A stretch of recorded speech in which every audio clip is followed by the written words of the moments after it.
Êtes-vous concerné par le stress électromagnétique? Qu'est-ce que c'est et comment savoir si cela vous impacte? C'est ce que nous allons voir ensemble dans cette vidéo. Je suis Mariette Biernacki, je suis naturopathe et coach et j'accompagne les personnes qui souffrent de stress et de fatigue chronique à pouvoir retrouver de la sérénité et de la vitalité dans leur quotidien de manière naturelle. Nous allons aujourd'hui aborder le sujet du stress électromagnétique causé par les ondes électromagnétiques artificielles qui nous entourent, donc par les ondes électromagnétiques issues de nos technologies, téléphones, ordinateurs, électricité, Bluetooth, etc. Je vous ai d'ailleurs préparé un petit test que vous pouvez retrouver dans la barre d'informations qui vous permet d'évaluer votre niveau de stress électromagnétique en 5 minutes grâce à quelques questions. N'hésitez pas à le télécharger, il est complètement gratuit et cela vous permettra de faire un premier bilan sur votre situation de stress électromagnétique.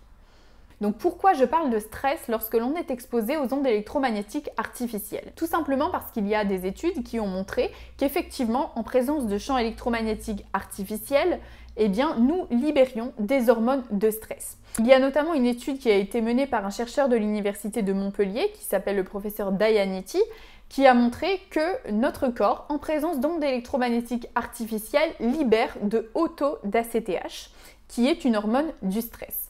Et ce, en fait, au bout de 20 minutes d'exposition, les animaux, puisque c'était une étude qui a été menée sur animaux, les animaux avaient libéré 5 fois plus environ d'ACTH que les animaux qui n'étaient pas exposés aux ondes électromagnétiques artificielles.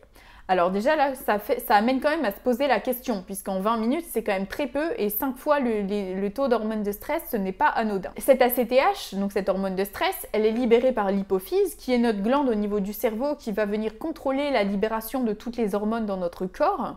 Et ces hormones vont permettre d'envoyer des messages à tous nos organes pour assurer leur bon fonctionnement. Et lorsque l'hypophyse génère de l'ACTH, donc cette hormone de stress, cela signifie que le corps est en réaction d'alarme, qu'il y a un danger imminent auquel il faut faire face. Et il s'avère que dans le cas de l'exposition aux ondes électromagnétiques, c'est exactement le même mécanisme qui se produit et le corps est en état de stress de la même manière que pour n'importe quel autre type de stress. Et comment fonctionne justement ce mécanisme de stress électromagnétique? Comme pour n'importe quel type de stress justement, on va avoir 3 phases. La première phase, c'est la phase dans laquelle le corps s'alarme. Il se rend compte qu'il y a quelque chose auquel il faut faire face. Alors là, il met tout en œuvre, il y a une grosse libération des hormones de stress et on devient super efficace pour faire face à la situation. Je pense que la plupart d'entre vous l'ont déjà expérimenté, par exemple avant une période d'examen. Quand vous vous mettez à stresser, vous allez apprendre de manière très efficace parce que vous savez que vous n'avez plus le choix, c'est maintenant. C'est exactement pareil lorsqu'on est exposé aux ondes électromagnétiques fortement. Le corps s'alarme pour faire face efficacement à la situation.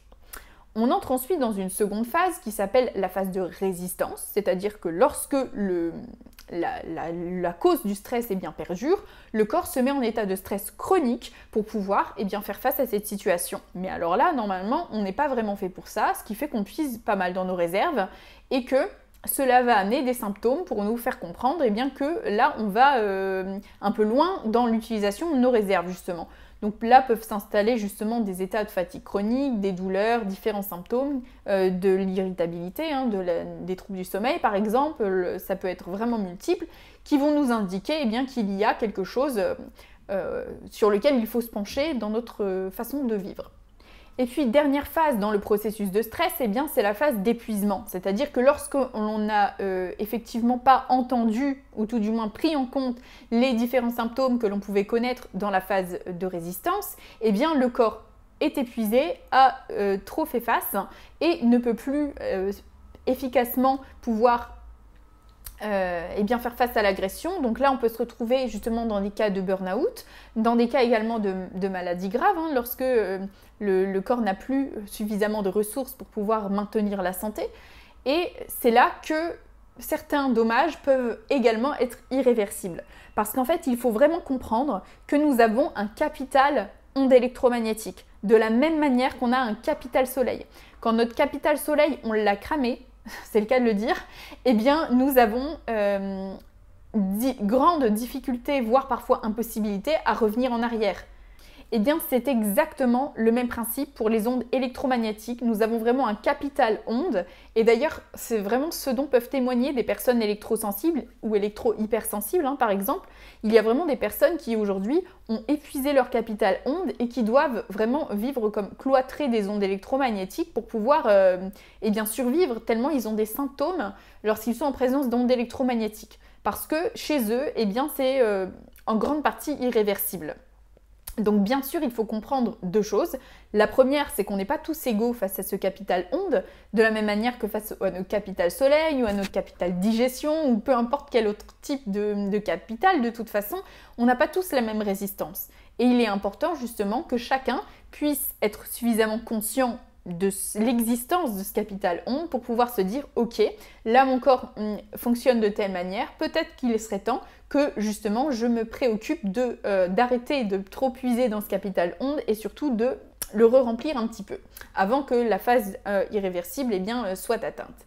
Et puis, deuxième chose, c'est que mon objectif en vous disant tout ça n'est pas du tout de vous faire peur, de vous stresser, mais bien de vous faire prendre conscience qu'un impact, oui, il y en a un, et qu'il est temps d'agir, il est toujours temps d'agir. Tout ce que vous pouvez faire, tout petit pas de plus que vous pouvez faire est un pas de gagner, c'est toujours ça de prix.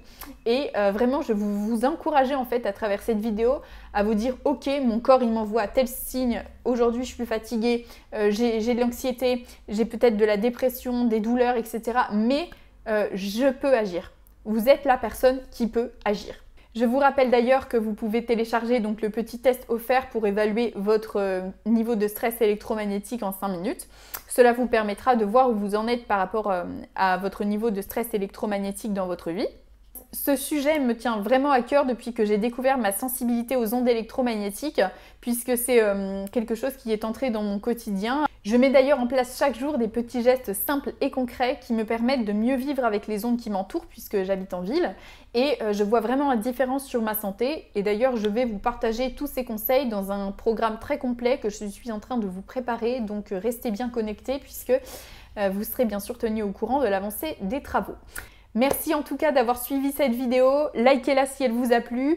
Moi je vous dis, osez croire en vous, on se retrouve très vite, prenez soin de vous.